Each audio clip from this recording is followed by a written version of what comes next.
Mark of Cain. First a voice called my name from the deep loom of my legs, a soft ache of the interior which grew many eyes and switchblades of claw. What dam in me that kept the beast in the dark opened? The voice renamed me into a red fulfillment, and I knew I was unable to stay a girl. The blood came onto me the way a flood looks down on a village. Such primordial knowledge stained all my dresses. Baba said, "This is my gift instead of death, the mark of Cain. That every month my gift would return with a pain more dazzling than the last." Said he did this because he loved me despite my wicked heart. Suffer in my name and salvation will reach you. I understood what I was coming. Bestial before his immaculate eye, unclean in holy spaces, unable to touch my sutana unless a man sanctified me. Carnation heads cleaved from their stems. You claim to be a God of mercy, but hear me, my God, you have no idea how well I see you in the dark. Self-portrait of the Black girl becoming the beast everyone thought she was. The moon is my first emotion, then beast, then happy rage depending on a zealous appetite. I pull bobby pins from the kitchen of my scalp, tear out nails one by one, pluck out the lashes, yank docile teeth, fold the skin back by the mouth. I release my human flesh in night drops. Blue wolves circle the block in acute madness, dreaming in gun smoke and new names to pick their fangs clean. The moon sways blood and voices behind yellow eyes. Each of the names bow inside me. I grin, and the moon is an anxious pulse. I a hungry one. In overexposure, the moon could make anything feral. I only eat a macabre light, and the night is so sweet on my tongue, fear makes the blue wolves multiply. The moon rummages through the light of my name like a vagrant beggar, tills the blood in my four-legged body. Born non-white and woman call the thing what it is, hostile, uppity, neck rolls, hips without the logic, mean mugs, vengeful at the root. But you've only known my mercy, a snatched tongue, polite hands, crossed legs, a settled throat, plea and please, two hands on the same body, never my unhinged joy. In my first language, the cease of blood before writhing, the pushback, knuckling of bone and sinew, a blue neck caught inside a maw and how each muscle negotiates before severing. God of the faithful night, teach me to lose my mouth in reverie, to laugh in my predator's blood, to let it fill my belly, how it trickles through the floorboards of my teeth. Self-portrait as Etolia. I tell myself I'm above capitalism, but get angry when my package isn't delivered on time. Sun, you touch my window and I wait for my parcel like a woman hoping her dead husband would finally pull his body from the battlefield. How he called me a bitch because I creased a page in the book he's reading. His name, a loose tooth in my mouth. History repeats itself. History drags itself out of the water. History drags its shadow over memory. Memory and history sit on opposite ends of my dinner table. I pour them both a cup of black tea. Memory pulls at its face and begins to unravel. Asks me, what of yours has gone missing? The chiaroscuro of light haloing his body hair. His hands tracing the dry want of my mouth. He says, I want to wake up every day and choose you. I saw him naked, but that doesn't mean I recognize him in daylight. I say, don't promise me that. I know this world. BuzzFeed tells me old lovers are apologizing for past transgressions. An ex-friend says, I don't mean to sound like an ex-boyfriend, but I miss you and want you back. My best friend said God made me short so I can't grab grown men by the scruff of their neck. There are so many names I've been called, I said to memory, but none of them belong to me. Every day I look out my window like a woman who missed out on her life being everyone's something else. Fuckboys on Twitter pray to their God future. I'm lonely, but at least I belong to myself. History drinks from its cup, asks me to say something true. I long for the days when men went to war and never returned. Queer American. I have sex with men but make love to women. I only wish to fuck men who also desire to be fucked by men. In the dream, I make love to Lorraine Hansberry in a rose garden. I make straight men bow to the god of pussy. I part her legs and kiss each faded bruise between her thighs. In the dark, I practice my kegels to remind men who is fucking who. Every interviewer asks me the same question. What does it mean to be a queer American and Nigerian? Queer men take their internalized homophobia out on my naked body.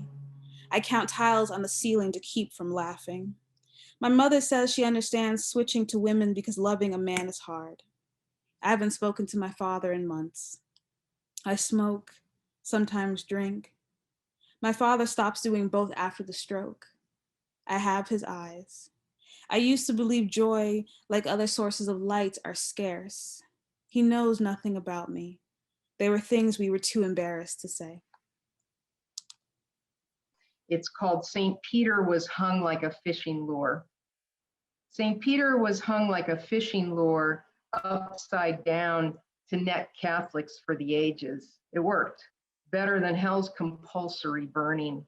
Growing up, everyone I knew had at least two kid brothers related by the rhythm method, which made bad timing a kind of crappy sacrament between penance and anointing of the sick for one paycheck families. Every family was a one paycheck family.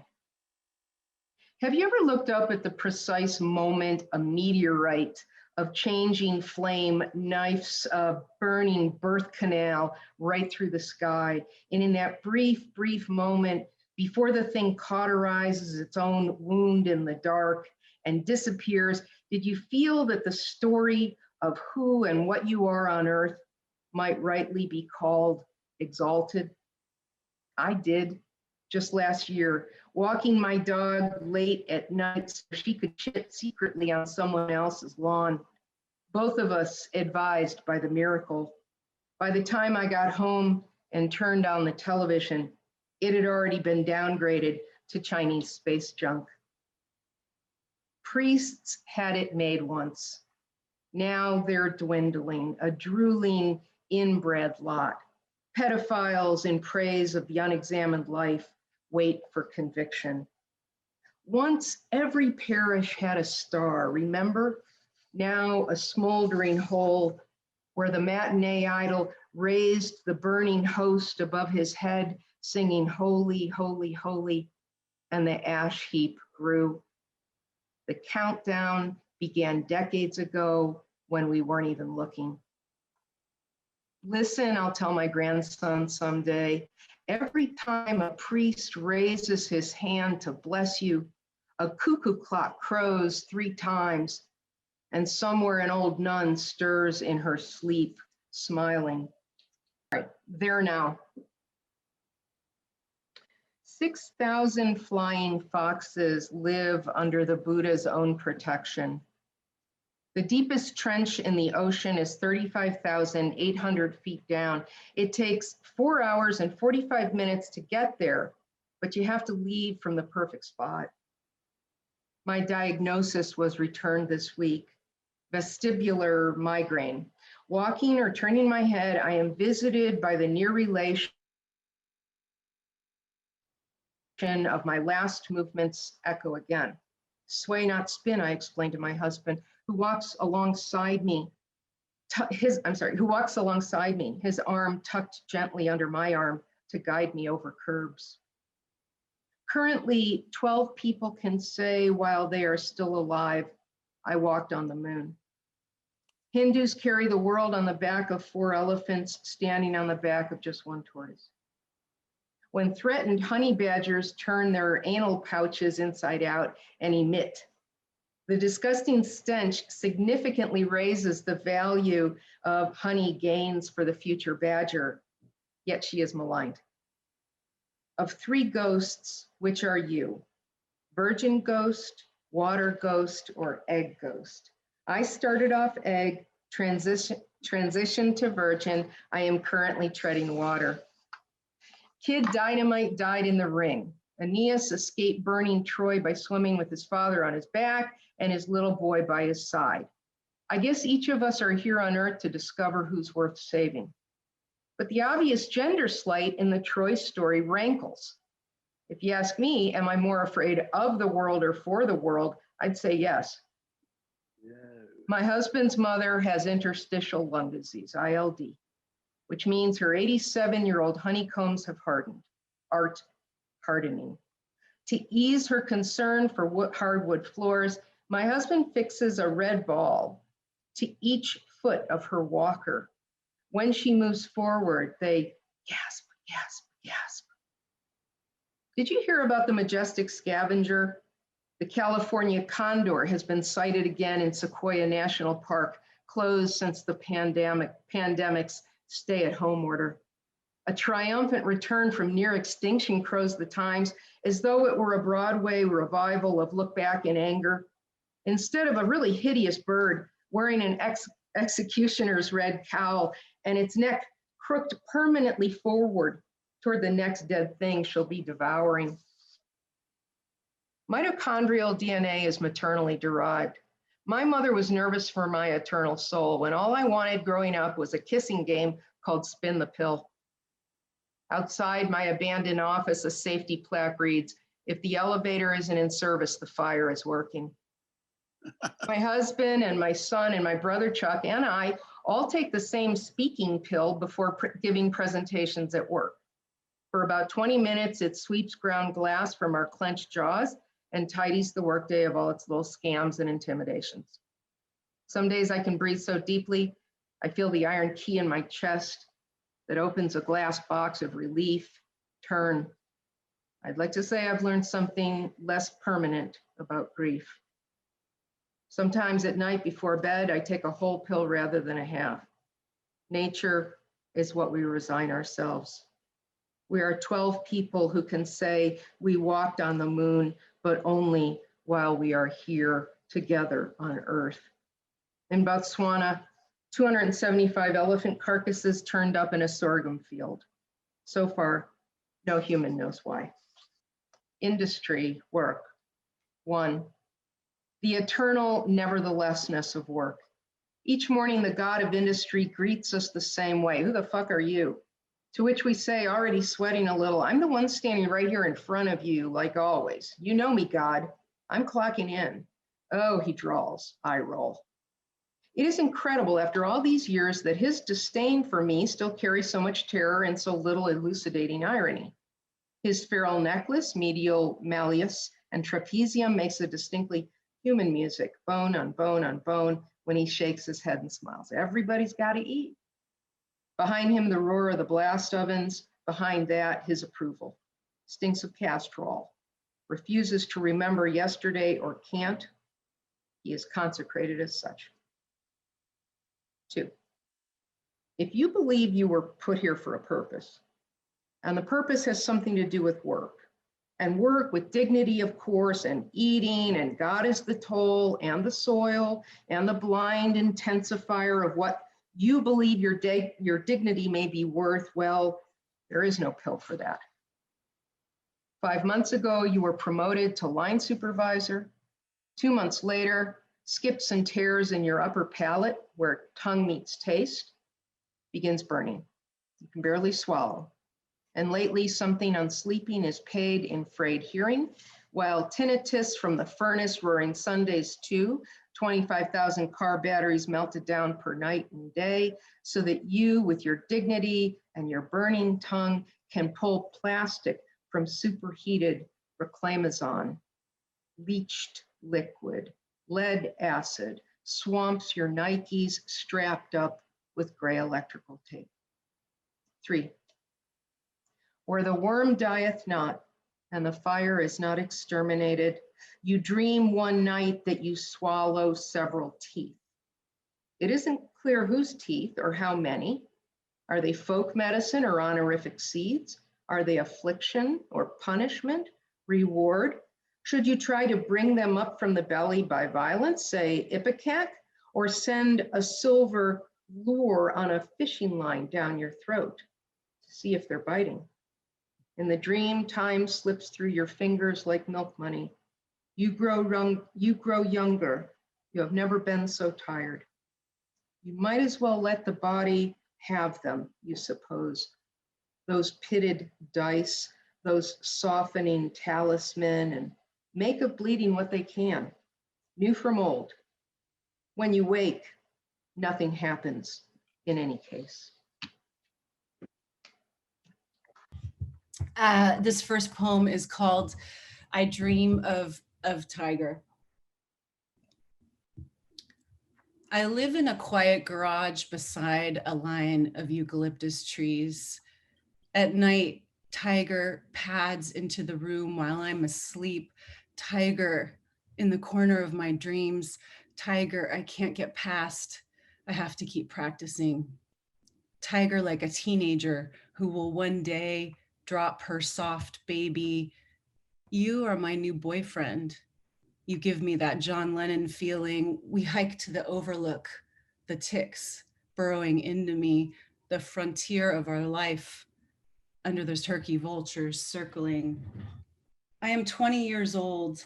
I run out of gas on the freeway. I won't go home, but I do quit drinking. I drive a VW van that can accommodate sleeping slowly, slowly. And you know, Tiger makes me keep practicing. I think your shame is rather appealing, a heavy door like a safe in a little room where I work retail, closing and opening. We're still in bed, and I know you drive to Commerce to go gambling. I'm not afraid when you leave. In fact, when you stay, I feel like I'm suffocating. Tiger out of the corner of my eye, but I keep walking. Tiger is a test that comes at first when I'm dreaming. I am 20 and getting clean, and the dream of Tiger is something invisible that the night is now requiring. When I was 12, she wore half tops and her brother listened to the Smithereens. Now her baby is Velcroed into a wheelchair and she erupts into joy when he relearns smiling. We climb a peak in Topanga State Park, the background conversation, hikers from Germany. Overhead the crows, but inside a steep hill into the way love keeps us reeling. The men teach me that horses can smell fear, and so when Tiger stalks me, I think the lesson is to be steely. I finally learned to pass Tiger without the animal pouncing, but shame is a crater I move toward after the movie leaves me weeping. I kick in the kitchen cabinets and finally let you hold me.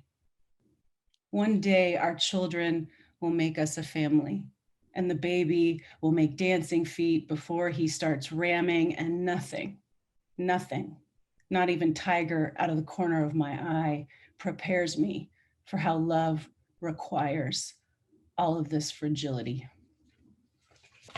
I wish we were together in a big room, but the chat helps. All right, this poem is called "The Felons," and this poem is in memory. Some of my friends are here who know these men. This poem is in memory of Jeff Gershoff and Mike Pollan and all the others. The felons who speak regularly at 12-step meetings teach us to shove an arm into the mouth of a Rottweiler if attacked from the side. They teach us that if you've killed a man, you make amends by raising your grandchildren, that the kids will play in a small fenced yard, that you button the thin child's shirt until he can do it for himself. The felons who speak regularly at 12-step meetings teach us to not reach over a man's plate for a salt shaker. We call the one with white teeth Beaver. We call the felons who speak at 12-step meetings names like Peg Leg Steve and Bloodbath Bob. We are 20-year-old girls sitting in a line on metal chairs. We are always lighting cigarettes. We are girls who have spent the summer pulling cold trays of French fries from the trash to eat, girls who travel by Greyhound. We steal hair dye. You wouldn't believe what has happened to us. At the 12-step meetings, the felons teach us to aim like we're hunting wild javelina. They teach us how to instantly pull arrows from our quiver, that recovery is muscle memory, that relapse is a hoofed mammal chittering in the shadows. The felons say, if you hang around the barbershop long enough, you're gonna get a haircut. The felons who speak regularly at 12-step meetings feast on salmon roe, octopus, daikon radish, kimchi, fennel, spare ribs, beef bourguignon, tabbouleh, crab cakes, and chicken satay. They hammer together coops for rabbits and tortoises before their bodies begin to go quiet. As the years pass, the felons who speak regularly at 12-step meetings learn to hold our new babies lightly. They teach us that even violent men eventually grow small in hospital beds. They ask for honey ice cream to be spooned onto their dry tongues. When we throw open their curtains and our thick heels click across the room, they ask us to slow down a little bit, will ya? The felons who speak regularly at 12-step meetings teach us that the urges may never go away and that there is no love without acceptance. Eventually, they lose hair and they lose children. They lose toolboxes and tax statements, 401ks, and regular erections. The felons who speak regularly at 12-step meetings teach us that a man's strength must move inward, that he will look off into the corner of the room, that he will surrender even his body. The felons who speak regularly at 12-step meetings die quietly while foxes flickers on the TV. They teach us how the morphine dream pulls you by an umbilical cord through deep space. They speak their mother's names, the felons do. A young Jodie Foster chases her life while the felons unzip themselves from this great longing. Civilian. My dad has come to pick up his black bag that carries a small permitted firearm. I've put it up high in the closet next to the 2 Christmas dolls I've already purchased for my daughter.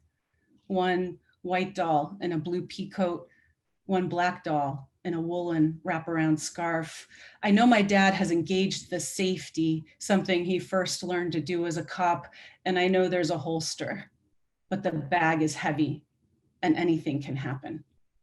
I don't look inside the bag. I don't ever look. My dad asks me about the diversity group I belong to and about our meetings where we talk about race and privilege. He tells me of the Black woman in Texas who was stopped by the cops. He tells me the officer's body cams didn't record any racial slurs. He tells me about his ex-partner, now a police chief in Texas, who didn't ignore the Black man who was murdered, whose body was dragged from the back of a pickup truck. The chief did the right thing, my dad says, and called the FBI. Sometimes I imagine that I'm holding a pistol and my dad yells now. He yells and I shoot the gun in order to stop something that's coming toward me. Once when we were riding home in his old truck, a man stumbled out into the middle of the street. "Don't hurt me," said the man, really just a kid, and my dad slowed his vehicle. I remember the windows were down and how confused I was. I didn't know yet what to be frightened of. Now my dad's arms are turning purple the way an old white man's arms do. He's still big, my dad, and when he fell off the ladder that year, I bet he fell hard. He seems so fucking pissed off when I tell him about the article in The Atlantic, the Black family in the age of mass incarceration. What do they call us? We who don't use our hands to force things? Civilians. My dad's looking at me like I'm a civilian. He's looking at me like I have no idea of the kind of violence he faced each day as a cop, like I slow and watch a blooming brush fire on the side of the road. I want to tell him that I've cleaned a grown woman's shit, his mother's, that I've turned her body to the side and wiped it all down, that I wore latex gloves, that I could handle the smell. I want to tell him that I threw the neighbor girl against the side of our stucco house. We were just kids, but inside me is some drive that understands how a man might twist hard a body that resists. In this morning light, though, the skin on my dad's face, his shave, the little bit of slack in his cheeks, I know why he's angry. But he's got the small permitted firearm back and he'll drive it home now. My daughter is still at school where the children growl and trade tools and pour their own water. I hug his shoulder and he tries to smile. I don't have to imagine my dad holding his pistol or crying. I know my dad can't stop whatever stumbles in front of us. Some white kid on PCP, say on Roscoe Street in the middle of a weekday. Don't hurt me, the kid said. And I didn't know who was going to be hurt. The whacked out boy in his blue jeans or the big man driving the truck, the one who could crush him so easily. This poem is called Emptiness. It's 5 a.m. There's a flash outside the bedroom window. You can see Sunyata, the teacher says, if you look with your Buddha eyes. I open the window. It's lightning. Last week, the hills were on fire. You come in the room sick. Your body is hot. The lightning flashes. The Heart Sutra says that whatever is form is emptiness, and whatever is emptiness is form. You will eat clementines and a half a piece of toast for breakfast. I'll try to brush your hair gently. My Buddha eyes see only form, only phenomenon. The light fills the room. Your lips a little red and my husband's cologne that smells of incense. He stuffs an energy bar into an old leather bag. He'll text me when he arrives safely to work. The teachers say all phenomenon weaves together to make up one thing. To explain this, the teacher uses the metaphor of a flower containing the sun, the soil, and the rain. Deep inside my pelvis, cells are dividing and organizing into what will hopefully become a baby. The website tells me that the outer layer of cells will make up the ectoderm, the skin and hair. The middle layer, the mesoderm, will become the heart and circulatory system. And the inner layer, the endoderm, will house the lungs and internal organs. The cells are both structure and space, form and emptiness. I've spent an entire life filling up this self. The cells keep exploding. I don't want to die. The lightning wakes me. I go to the window. I look and look. I love the world, I say. I love the lightning and the birds crossing the intersection in one synchronized movement. I love my daughter's body that has grown so big that when I hold her, her legs hang to my ankles. But the teachers say it's a kaleidoscope, a flash. The room illuminates. Outside, the lightning looks solid, like it can pierce the earth, like it can crack open all these houses, water dripping down a chute, someone's laundry blowing hot steam into the air, people brushing their teeth before work. You crawl into bed. I can smell your hair. The teachers say breath is a bridge to the formless. Your breath is warm. I sink mine to yours. The space between the lightning grows. Everything right here. Okay, this last poem is called Tiger. When the tigers come, you might drive and drive, inhaling hits of smoke from the mouths of shoeless men, pulling long muumuus from garbage cans, rolling your own cigarettes from tobacco tins. When the tigers come, you might crush all your Simon and Garfunkel albums and stop taking showers. You might throw away your fun girl who used to sing at dinner. When the tigers come, you might run naked, believing that if you've rid yourself of every last remnant, they'll have nothing to take from you. Once the tigers have come, everything will begin to look like tiger. The classroom, your dope, the small way you believe you can go to Reed College, your love of whales, the total. I want to tell you that when the tigers come, meet tiger with tiger. I want you to learn the tiger growl, the tiger smell. I want to teach you to stalk like a tiger. I want to make a tiger bat mask for the back of your head so the tigers won't attack from behind. I want to tell you that the tigers will become gentle, but the tigers aren't gentle. You can only open your tiny broken life.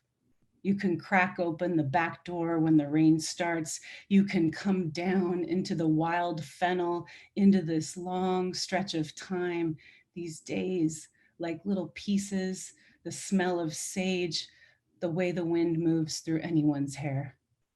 When the tigers come, you can only meet them as you meet every single morning. You start so early. You look like tiger looks, eyes fixed on each moment. You've always called me back here to the sound of your own singing, your hand pulling me into the yard, back from all the ways I teach you to run from tiger. But tiger is right here all along with tiger breath, tiger whiskers, and up close the sound is not a growl. The sound is all animal, and tiger can sense us. And you're ready. I can see that now. You always have been. Thank you, everyone. So grateful to share this work with you.